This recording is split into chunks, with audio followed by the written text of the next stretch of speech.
curious, how many of you have heard me speak before? I have. Oh, great. Thanks for coming back, and thank you for, Yaritsi, thank you for taking care of this wonderful volunteer. I'm happy to be here, and I have some very exciting news today about what's happening with the Death Doula movement here, right here for us. You know, death plays a role in all of our lives. It's all around us. Everything is impermanent, everything. And I think we become more and more aware of this every day, just reading the news. I'm going to give you a spoiler alert. You and I are going to die. You didn't come here thinking that. So we have to make friends with death. It's going to happen. Humans are living longer than ever before in history, but we're living with chronic illnesses and lots of medicine and poor well-being, many of us, before we die. You know, there's an increase in cancers now in 40 to 64-year-olds. And although we're curing more cancer, we're finding more and even new ones. You know, those of us over 65 are more vulnerable to the physical and mental consequences of aging. You know, we have this gift of longer life, and then we get hit with arthritis and a whole long list of stuff. Right now, there are 8.2 billion people on Earth. 10% are over 65, but 2% are over 85. So between 65 and 75, a lot of us are going to take that last flight home. Okay. I have a lot of information about Canada, and I would like to acknowledge my Canadian resource, Dr. Pauline Abrahams, who's here visiting me right now. She's a palliative care doctor, and on the board of the Medical Aid in Dying program in Canada. You Canadians are very fortunate not only to have Pauline, but to have Medical Aid in Dying for the whole country. You know, right now, 1/3 of Americans and 1/5 of Canadians have written advanced care plans where you name a surrogate decision maker to make medical decisions in the event you're in the hospital and can't make your own decisions. That's not a good statistic. How many of you have written advance directives? Oh my goodness. Okay. So, thank you. Okay. Doesn't that feel good? Okay. How many of you had conversations about your directives with the people that you love most? Keep it up. Talking about dying is what's going to change the way we die. Okay. Even those numbers, 1/3 and 1/5, fewer have living wills that describe unwanted treatments. Advanced healthcare planning is the only way that you're more likely to get the care you want at the end of your life. Right now, 70% of us are dying in institutions and 30% at home. And we're here, you're part of this new movement to change that number. And I'm giving a class this Friday, the 21st, and next Friday, the 28th, at LCS, going through the Being Prepared for Life and Death Lakeside. If you haven't gotten one of these booklets, go to the office, they're free. It's a little map on how to live well here, all the way through the end of your life. So this death positive movement, wow, it's boiling and bubbling.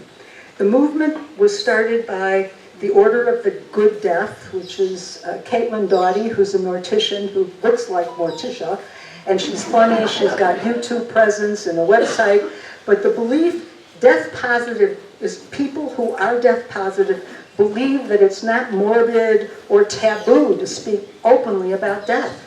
We see that honest conversations about death and dying are the cornerstone of a healthy society. Now, we have a very unique community here. I mean, I say this all the time, we're the Olympians of aging. Look at us. I mean, we are definitely of advanced age, we're healthy, we're happy. I tell people, he said, how are you? I'm busy being happy. It's true. Not every minute of every day, but it's this awareness of my mortality and being present, watching people who are dying, that I've been doing this for half my life. And it's a great privilege. And this is what has motivated some people to become death doulas, because the privilege and the opportunity to grow oneself. So there's a conscious dying movement as part of this. People want to experience the end of their lives. People also want to control the timing of their dying. And there are multiple organizations now. There's the Order of the Good Death. There's the Conversation Project, which teaches you how to talk to your family who don't want to talk to you about dying. Oh, Mom, shut up. I don't want to hear about that, right? How many of you have tried to talk to your family and they don't want to hear it? Right. How many of your family have asked you to talk about it? Ooh, okay. Enlightened family. So this is what we need to be expanding, is the honesty and the reality of dying. You know, I don't know, I lost 7 friends last year, and in January, my 85-year-old brother and his wife of 64 years died 3 weeks apart. Right. I'm now the elder in my family, and I don't particularly like the throne. CompassionandChoices.org, dyingwithdignity.ca, advancedcareplanning.ca, Death Cafe. We have a monthly Death Cafe at Gato Feo around the corner, and it's fabulous. You just go and sit at a table with some other people and talk about how you think and feel about dying. And everybody leaves feeling lighter, just having that conversation. Death over dinner. This is something I'm going to mention again later.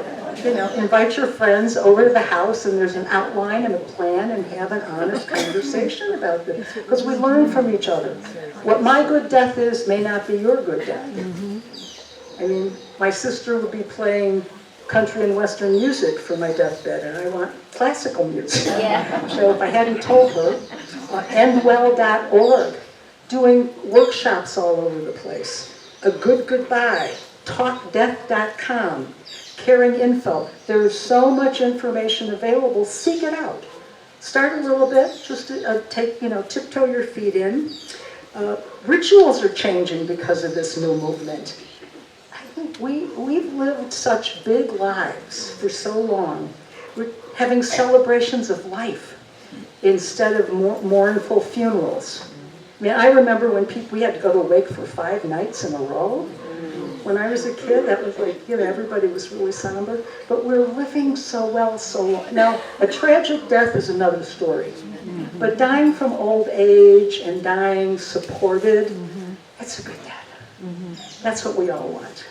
We don't want to be alone. I don't want to be alone. I have some friends I've selected, including Pauline, who's going to fly in and hold my hand, and her husband, Scott. He'll massage my feet. We've already talked about it. We got it.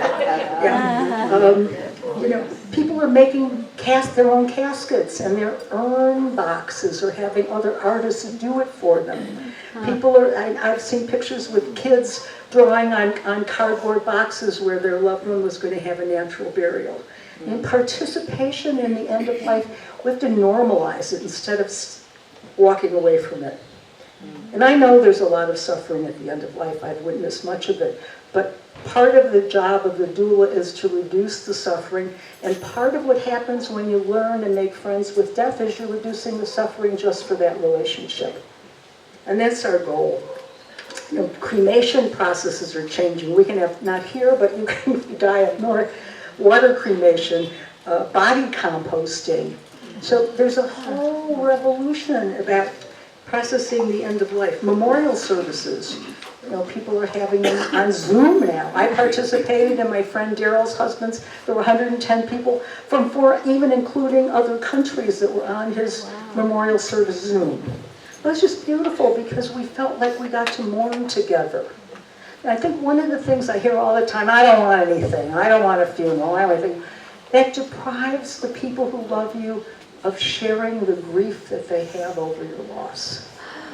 It's an important cultural exercise to be able to grieve in community, even if it's just a few people, and even if it's much later. But to deprive us of that, and I know a lot of people say, well, I'm planning a memorial anyhow. I actually have a friend who, she lived to be 100, and she said, I don't want bagpipes at my funeral. Irish. And her daughter said, yeah, right, Mom. There were bagpipes in the funeral of her daughter. So the death doula the rise of the death doula has happened basically because hospice isn't enough. And in the philosophy of Cicely Saunders, who began the hospice movement in England in 1967, the philosophy is you matter because you are you, and you matter to the end of your life. We will do all we can to help you die peacefully, but also to live until you die. That's very important. This is the hospice philosophy, but north of the border, what's happened with hospice is they can't provide all the care we need. Like 98% of hands-on care for hospice patients is done by family and paid caregivers. So here we have no family, right? Some of you I know have daughters living here, but I don't have any kids anyhow. But most of us are here without close family who would automatically come to our aid. So we create families of friends. Those are our service people. Those are our team.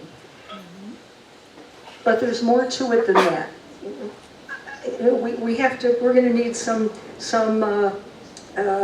assistance. In Mexico, we have really good medical care here. Everybody agree? Yes. Oh my goodness. Yes. Yeah, when I got here, I went to the IHEC hospital emergency room, and when I went into the lobby, there was a dog under the desk where the receptionist was, and the doors were open, and there was dust everywhere, and the emergency room was like, really? And now we have all these hospitals and emergency rooms and ambulances. We are so lucky because that's going to keep us going. And I've had hospice patient families say to me, you know, I thought she always got better. I thought she was going to get better this time. And we're just not in touch. This is where the awareness comes in, where the education. So death doulas really came into form only 10 years ago. It's like they've been birth doulas for many years. And the death doula started because we need so much more help at the end of our lives, and even early on. So a death doula develops expertise on the subject of death, dying and grief and loss, using knowledge to support people through their unique end-of-life experience and the sacred process of transitioning out of the body. INELDA, which is the International End-of-Life Doula Association, formed in 2015, they define the role of the end-of-life doula as someone who provides companionship, comfort, and guidance to those planning for death, diagnosed with a terminal illness, or facing imminent death. Doulas offer non-medical, holistic support and resources to help the dying person and their circle of care to make informed decisions in a supportive environment. A doula can become involved in any time in a person's life. I have someone I've been working with for 2 years. She's here. And she's in great shape. We started advanced care planning, and then there was a crisis we managed, and then there was peace, and I just visited a little bit, and then there was another crisis. So the service that we provide is varied depending on the needs of the person involved.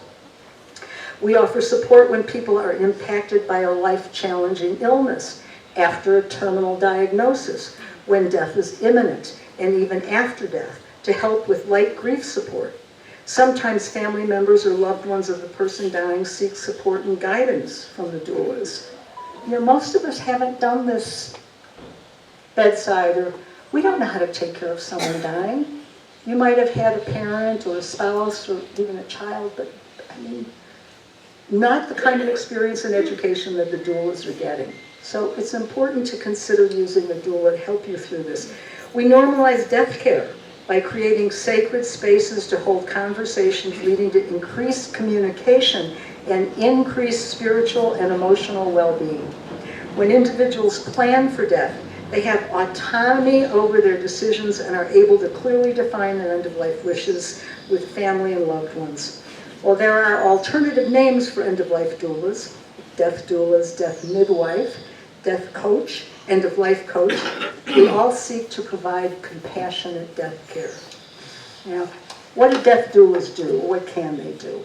Well, mostly get to know who you are. That's important. What's important to you. How you need to be supported through an illness, through planning, through the end of your life. I can provide an opportunity to speak openly and frankly about dying. I mean, I have friends who won't invite me to dinner anymore. So I'm afraid I'm going to say, hey, did you do your advanced directives yet? You can invite me. We'll talk about creating an advanced directive, what's involved with that. Explore the meaning of the dying person's life and legacy. You know, I have stuff, and sometimes I get overwhelmed with, what am I going to do with all this stuff? Who wants it? Who's going to get it? And one thing I'm working through, in fact, this year it's high on my list, is figuring that out. Where I want to put my assets, who I want to give gifts to, who's important to me, who doesn't talk to me anymore, and I'm going to take them out of my will. Got a couple of those kids. Life and legacy. Discuss and support end-of-life care planning. Caregivers, we have resources that we can share. We're getting a list of caregivers and palliative care doctors here, and alternative therapists. Some of us do Reiki. There's music therapy. We have a fabulous musician. We have a threshold choir here now that sings at the bedside. And they're going to nursing home, assisted living homes, and playing for the residents. You know, bring a focused and intuitive presence to the bedside. Encourage appropriate ways of touching the dying person. And we're all afraid, I don't want to get people all over me, but I want my hand held and my feet rubbed. Please. Yeah. Okay. Play cribbage at my bedside so I can hear it. Help process the emotions and experiences. I mean, this is a highly charged emotional time, and we don't know what to feel or how to feel, or even what's right to say or right to do. Need some guides. Support spiritual practices of the people invite. Guide through the early stages of grieving. Some of us do grief work. That's not my expertise, but I refer to other people. You know, keeping vigil, and we can work as a team. If somebody needs an awful lot of help and wants more than one person, we team up. We are a community. You can organize gifting, writing your obituary. How many of you have written your obituary? Oh, it's a good thing. You realize how much you've done in your life. Planning the celebrations of life. Love to be an event planner. Funeral rituals. So there's so much. And this group of doulas have been trained by Rilke Roig, who is a transpersonal psychologist, a death doula, and the president of the Elizabeth Kubler-Ross Foundation, Central Mexico. She's a dynamo. She's also one of the ANELDA trainers. And she says, we are a group of people who have been transformed by losses, mourning, and death. Together we sow the seeds to support a necessary cultural change where we are committed to working with love and humility and to compassionately accompany people at the end of their life and their families, as well as those who are in the process of transition and mourning. We offer compassionate accompaniment to those who are at the end of life or in transition and mourning processes. Through the commitment and service of a team, we contribute to a culture of respect, love, and accompaniment to transform the way society lives and experiences dying, death, and mourning. It's time. This is a revolution, and you're all part of it. Right? Okay. We contribute to the construction of a conscious and compassionate society in the face of death and transform the culture of dying into a deeply human experience. We are dedicated to accompanying from a place that respects the essence of each person and transform the relationship and experience into the end of life and grief. We are creating space for the integration of grief. And I want to tell you some of the things I've gotten from this first cohort of Rilke's trainings. Okay. Becoming a death doula. Now, the best credential to be a death doula is your lived experiences. And we've all had them. I mean, by the time I'm looking at us, we've all had, I mean, like I said, I had 7 people I loved died last year and already 2 this year.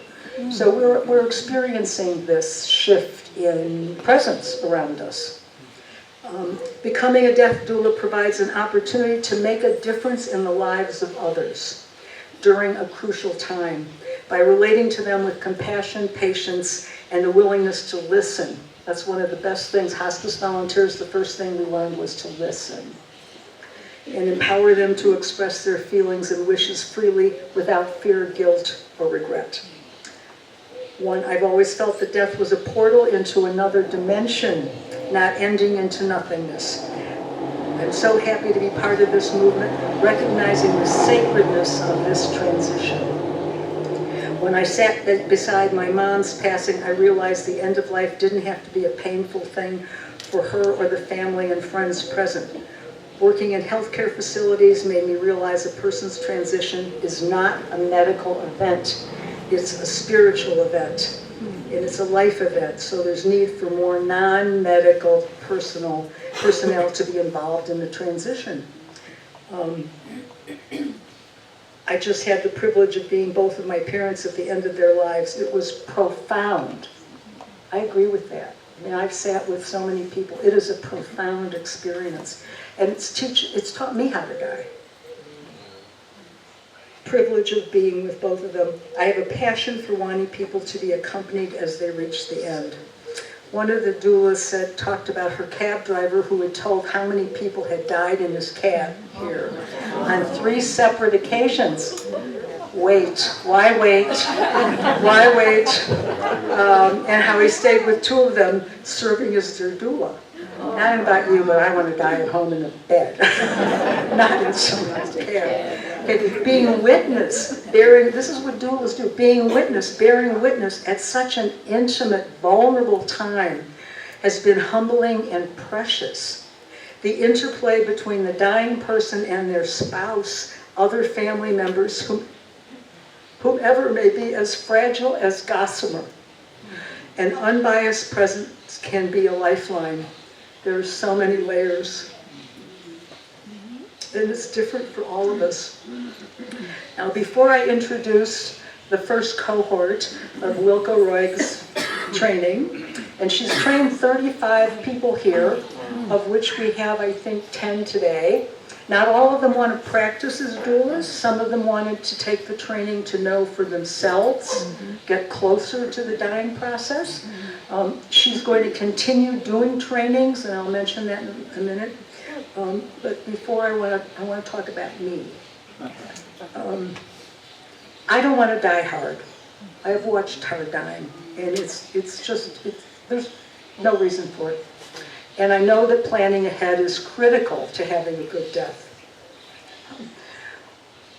I'm now realizing I turned 75 this summer, all right?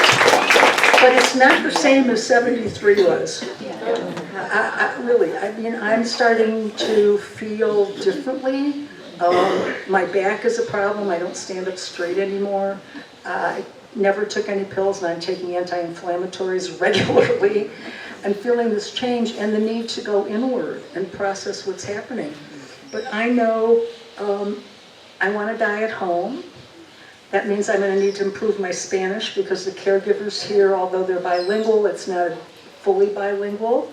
So I'm motivated to improve my Spanish. I want certain caregiving things. I want to eat ice cream every day, chocolate.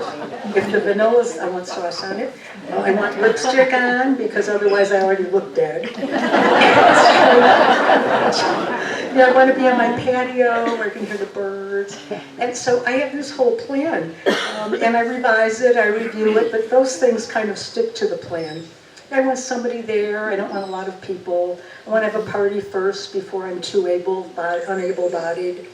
I've been to some wonderful pre-death parties. So you think about that. Because your friends want, I'd rather see you alive and have you tell me what a good friend I was before I died. So we're all walking each other home. It's a book by Ram Dass. We're all walking each other home. And having a guide through this is like having a GPS. And that's what the doulas are offering. They're going to be your GPS through the end of your life. And now I would like to introduce you to the first, ladies, men, gentlemen, the first cohort of the Lake Chapala End-of-Life Support Community, and we have a Facebook page, Lake Chapala End-of-Life Support Community, and I'm going to introduce you. Where's I need the mic. There you go. Okay. Yes.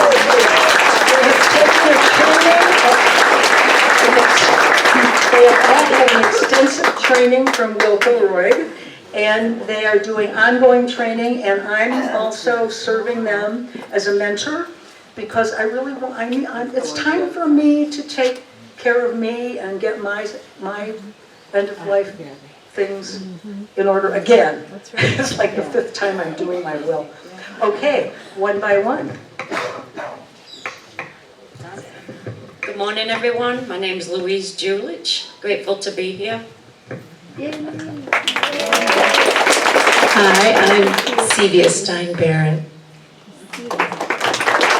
Good morning, I'm Carmen Martinez. My name is Flo, and I always say go with the flow. Good morning. My name is Shelley Stokes. Hello, my name is Wendy DeMoss. Hi, my name is Lloyd Kreitzer. Good morning. My name is Doris Mackey. Good morning. My name is Patricia Reason. Good morning. My name is Cheryl Mitzlap. I'm Karuna. And I am Deborah Ricci.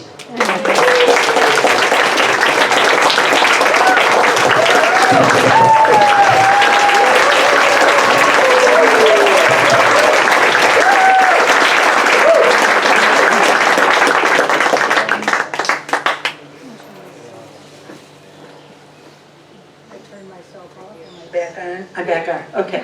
Fabulous. This is so important. Now, we're all going, I'm mentoring them. They're going to continue to learn and practice. But the fact that we have these men and women here who are trained to help us through the end of life is so significant. You know, we don't have hospice here. And even if we did, hospice presence isn't very often, and it's very medicalized. We do have good palliative care. There are a number of palliative care doctors here who will serve us at the end of life. They provide really good palliative medicine. Very important, we can't be afraid to get medicated. If you're having really serious suffering, you know, there's some conditions that are very painful, you can be sedated to the end of your life. So you miss a few days awake, but there's always a lot going on in there. Really, yeah. I mean, I can't even count how many people I've held hands with as they're dying. And it is an amazing, how many of you have been with somebody when they were dying? Oh yeah, yeah, is it beautiful? Is it not a gift? It's a gift. It's a gift, and that's what I want. I want support when I'm dying.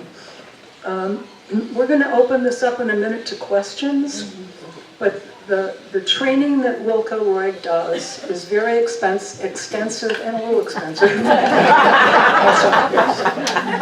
She's going to do more. So if you're interested in training to be a death doula, you can contact me, Loretta.downs@gmail. It's easy to get me, and I'm going to be mentoring them. And Wilco's going to do continuous trainings here, anyone who wants to. She's trained 35 people. Some of them only wanted to learn for themselves, which is a good thing. You know, we need roadmaps. We just need a roadmap for this. So I'm going to open this up to questions. And, oh, we have a Facebook, thank you, Stevie. We have a Facebook group, which is the Lake Chapala End of Life Support Community, yes. Lake Chapala End of Life Support Community. And you can communicate with us on that. The time that you work with a doula can be extensive. Like I've been working with Bobby for 2 years. And for dog. That's it too, you know, part of the family. You have a pet, you need to make plans for what happens to the pet. and we'll all help you. Right, and we have, where is Juanita? Juanita has created Tail end planning, right, which is how you can plan for your pet. Hey, I've got a dog that I adore. In fact, I talk to Paco very often, and I say, you know, one of us is going to die first. I think it's going to be you. He's already 12. And I talk to him and promise him that I'm going to be holding him. And it's some way for me to also work out my grief already. Because I do. I mean, it's going to be very nice, and I'll let you eat raw, fresh cooked steak before you go.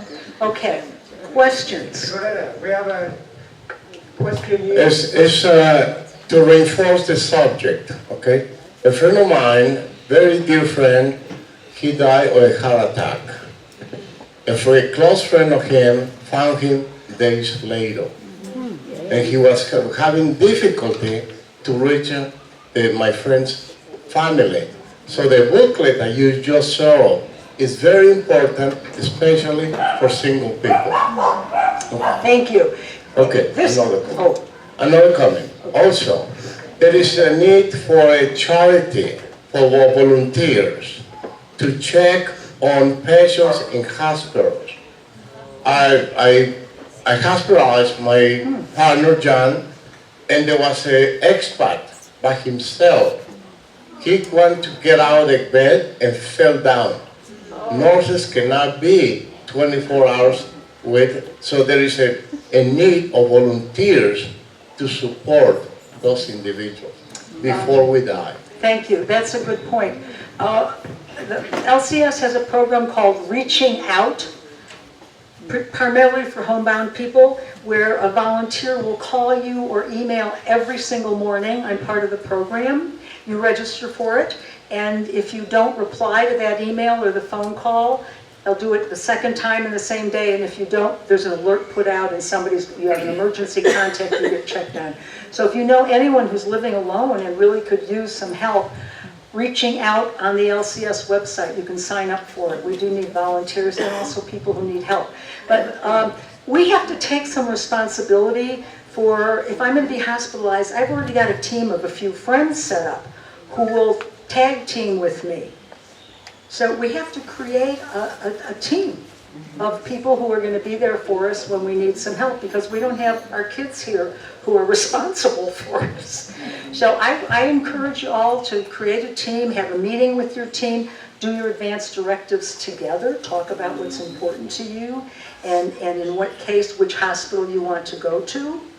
I mean, our hospitals do a really good job, but they're also, you might want to go to Guadalajara for a bigger hospital.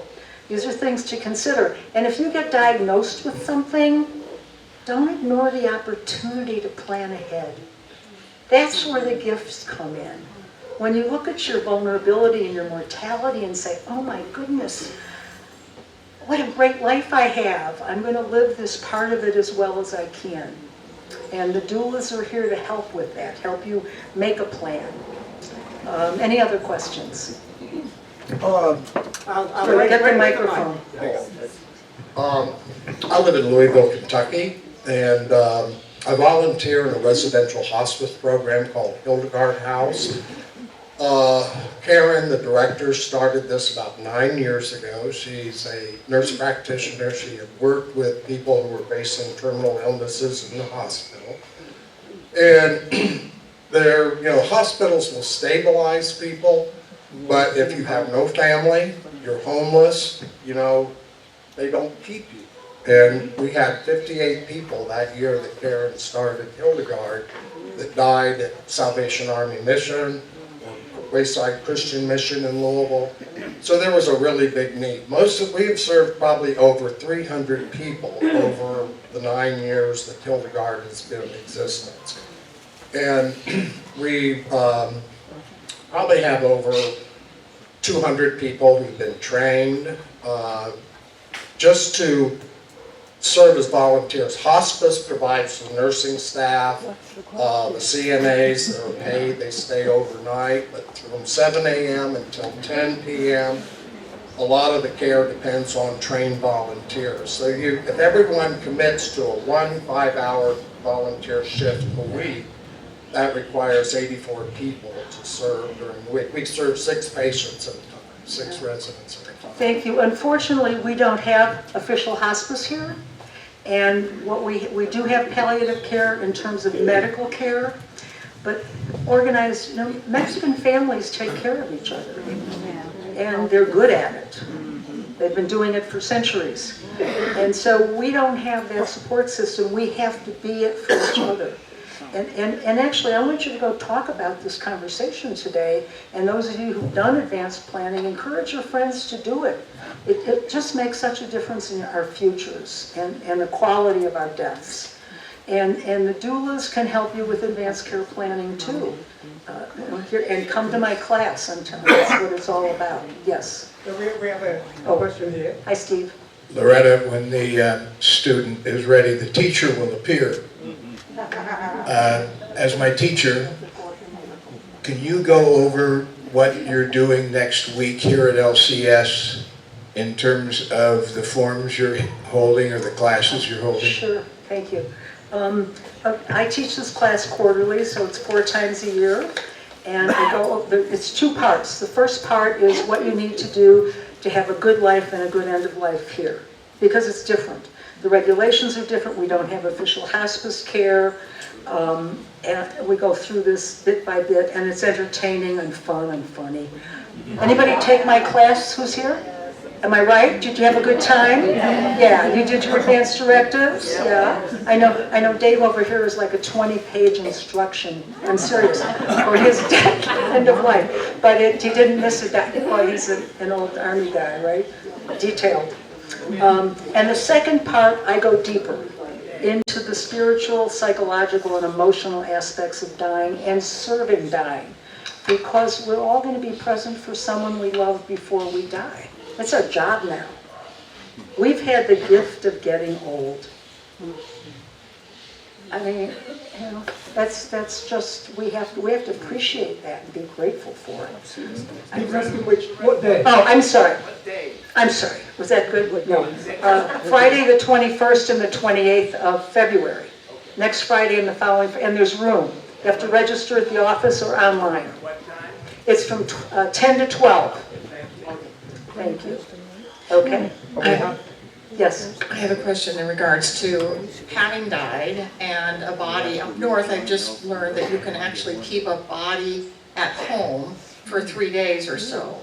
And so the family and the friends can come and greet the vessel if they want. So I've had some experiences of being able to have that clarity about, well, that person's not there, that's their torso, but that's not there.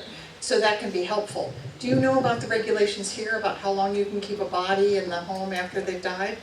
Anybody Yes. Anybody want to answer that? Want me to? It's not the same. Right. No. There's no embalming in Mexico. So bodies have to be buried or cremated within 24 hours. And you can walk around and you'll see a white canopy outside of houses with chairs.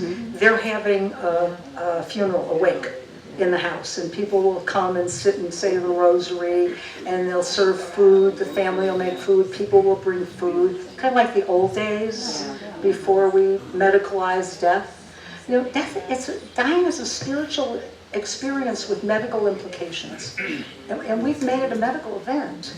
I mean, if you get into a hospital, it's hard to get out, even here, because once you're in, they keep wanting to do treatments, and that's why you need someone to speak for you officially. And here in Mexico, it's very important that the person like, I go to the hospital and I'm not talking, my powers of attorney have to come with the paperwork and say, she authorized me to make decisions for her. And one of them is here, and I've told her I will haunt her if she doesn't do what I want her to do. Where are you, Karuna? Yeah, there, yes. Okay, I trust you. We have another question here. Hi. I wonder if it's appropriate to talk about the difference between, what you've been talking about is kind of a death you're prepared for. In some ways, right? You know it's coming, maybe you have a terminal illness or whatever it is. Can you say a little bit about the difference between a sudden, unexpected death from either side? Like the person who is, Yeah. you know what I mean? Painful. Yeah. Unexpected death is horrific.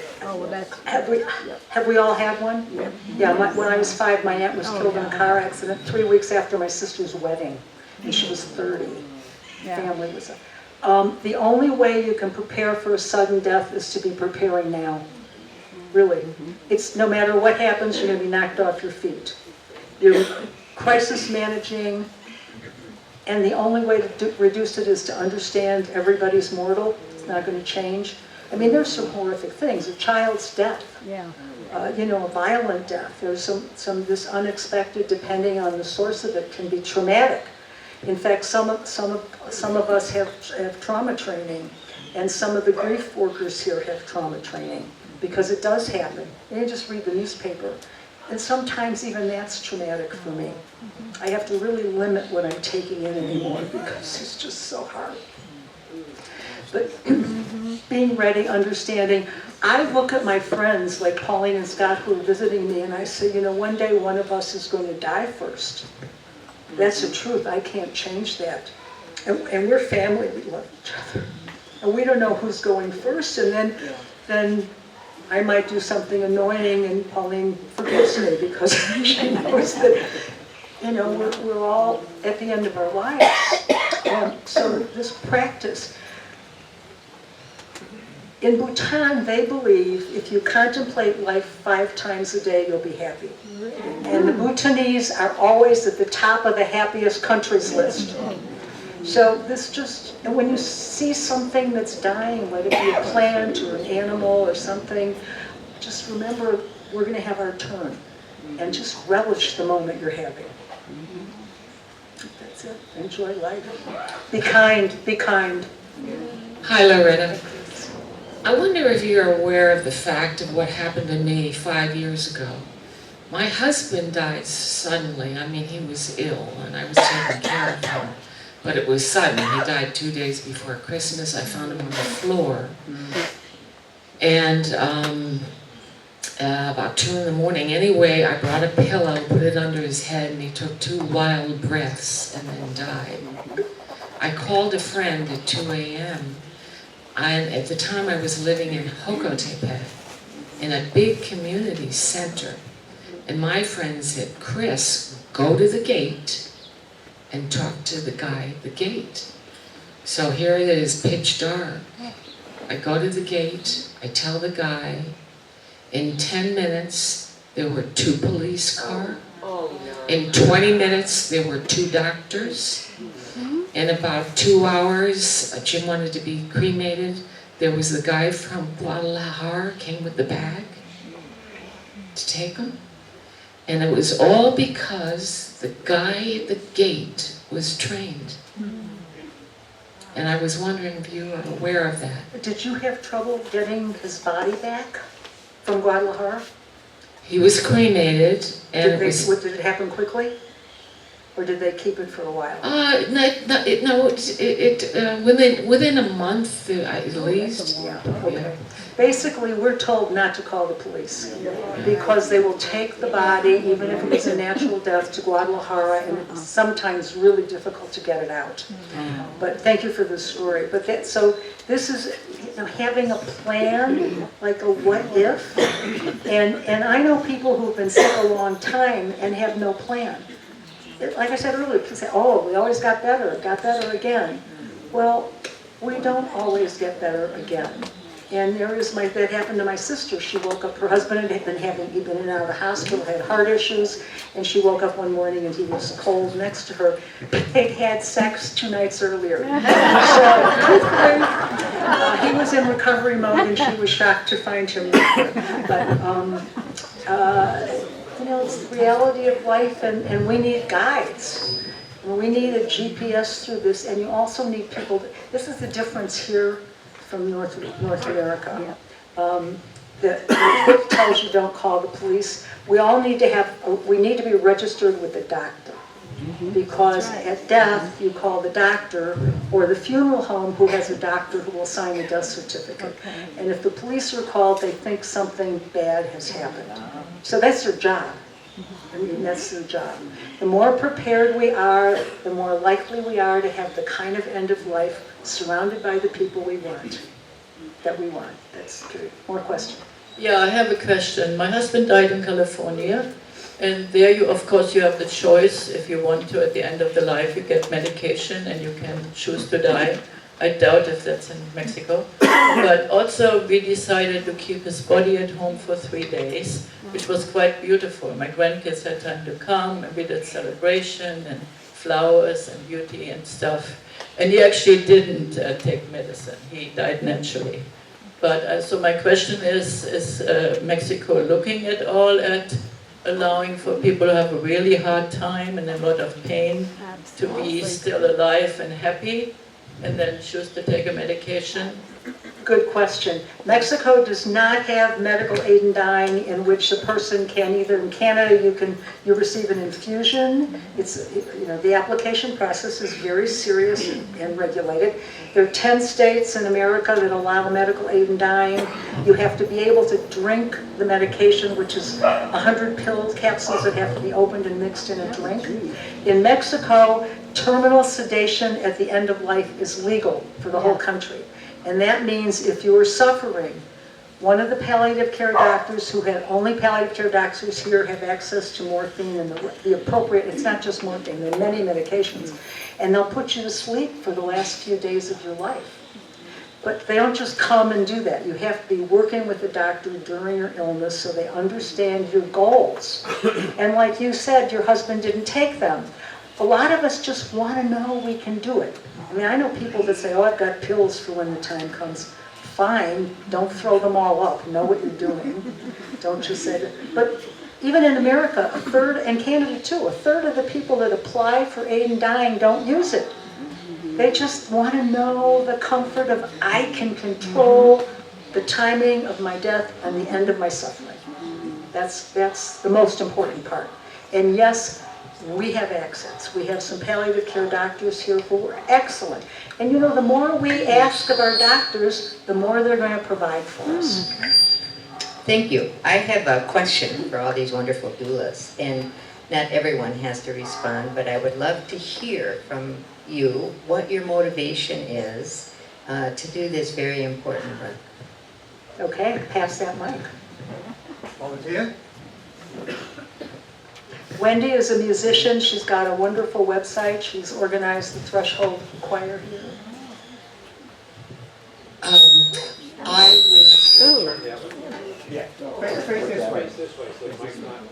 I was most inspired to be a death doula because I love the profound depth of it.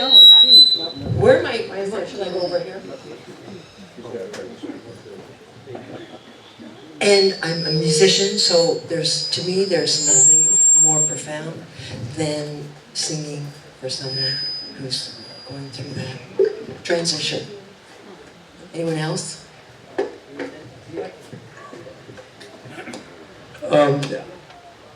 I was in Western Australia when I heard from my mother that my father was not going to make it through this last phase, and he wasn't dying from any of the things that had led up to it. He was dying from the virus that he got in the hospital.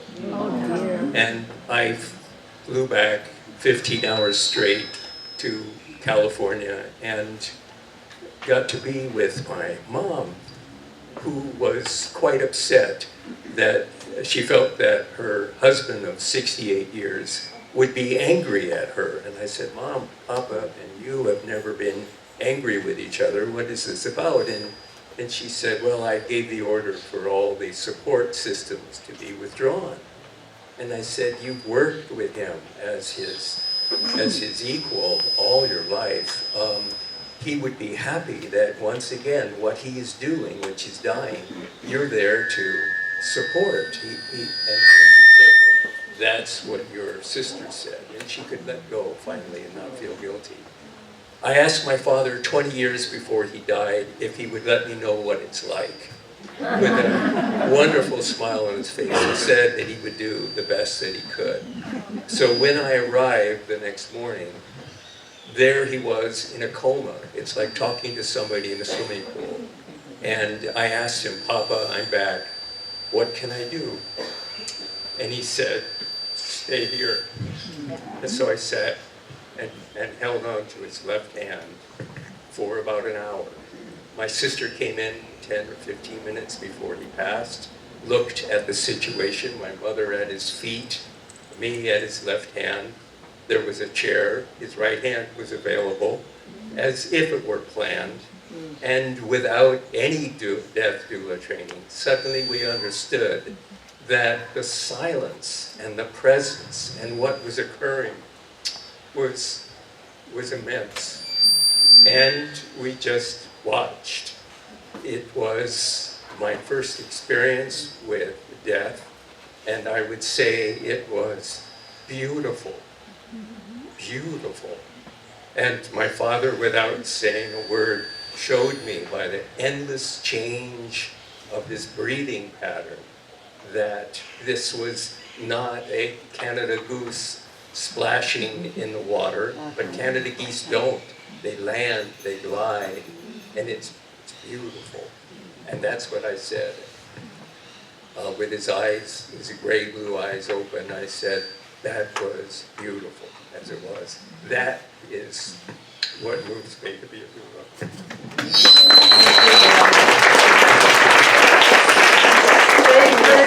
Sacred Transition. There's a beautiful new book called Nothing to Fear by Nothing to Fear by Thank you. That was sacred, beautiful. Julie McFadden, thank you.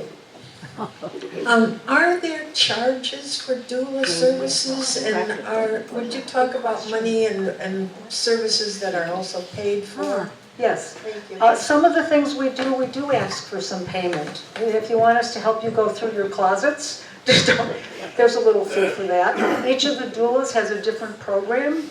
Some have a group, not a group, a menu, sliding fee things, vigil. Mostly we take donations of what you feel our services were worth. Because it is time, and there's an education effect, and to value the work involves some money. I do advanced care planning in my office, and I have a fee for that. It's 500 pesos for an hour, so it's not a lot. A lot of the therapists charge upward of 1,000 pesos an hour, some more. But the doulas are working out of heart. And you have to discuss with each of the doulas, depending on what your needs are, how much time you want to put into it. So gratitude, it's an expression of your gratitude. Yes? Microphone? Okay, I'm Mark. Let's hold it together here. My wife passed away 5 months ago. And Loretta was a big help at the end. But she spent 10 days in the ICU in San Antonio, and she had silent seizures. She had no brain. So they did an EEG, and then it was on a Sunday morning. I contacted Loretta about 8 o'clock in the morning, and she put me in contact with a palliative care doctor. By 10, I met with the palliative care doctor at 2 o'clock in the afternoon. We started at 3 o'clock that day. They took my wife all of her gazillion medications, except we left her on hydrocortisone. She had no adrenal glands. We left her on that for an extra 4 days so my son could get here. But,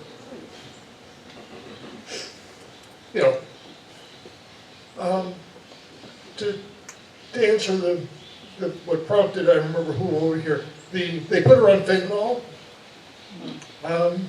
Very quiet, smooth death. The only regret I have of the whole time, my wife suffered a stroke a year before, and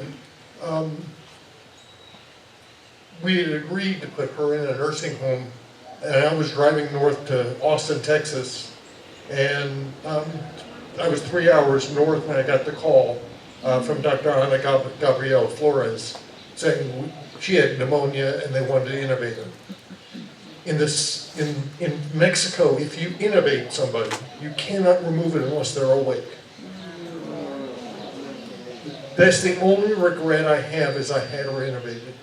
Now, I claim I've been trying to order a crystal ball on Amazon for 5 years. They're always on back order. So, if I had predicted the future, I would have not intubated her. Sorry, I can't predict the future. We do the best we can in any given situation with the information we have. Don't ever feel guilty about the decisions you made about somebody at the end of their life, because it's whatever you do is the right thing at that moment. And then you can go back and think about your own advanced directives and how you want to instruct the people who are going to care for you. Loretta, can you talk just a little bit about the SED as an option? Voluntarily stopping eating and drinking. Actually, most of us, it is the only legal, available, free way to die is to stop eating and drinking with the plan. And this is another thing the doulas can help you with, having the conversation about if you really want to do it, how to do it, what the process is. It takes a while. It can take, depending on your physical condition. Karen's mother took 34 days, but she was drinking 4 ounces of wine every afternoon. She had all 3 of the bottles there. Hey, I want a martini. I do. Dirty, please. No, that's in my advanced directives too. I want them to swap dirty martini. You got that?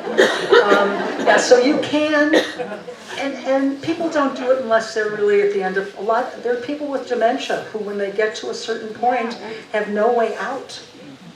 Dementia is a really hard disease to live with. How many of you have known someone with dementia? Everybody. Oh my God. Yeah, right. I mean, we're all facing it.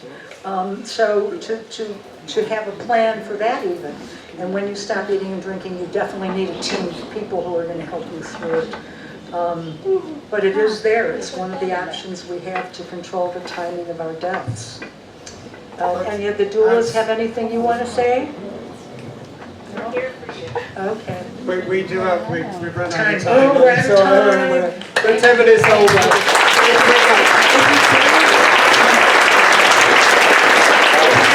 I'm sure Loretta will be here. Yes, and they're here. Also, you can contact me through loretta.downs@gmail.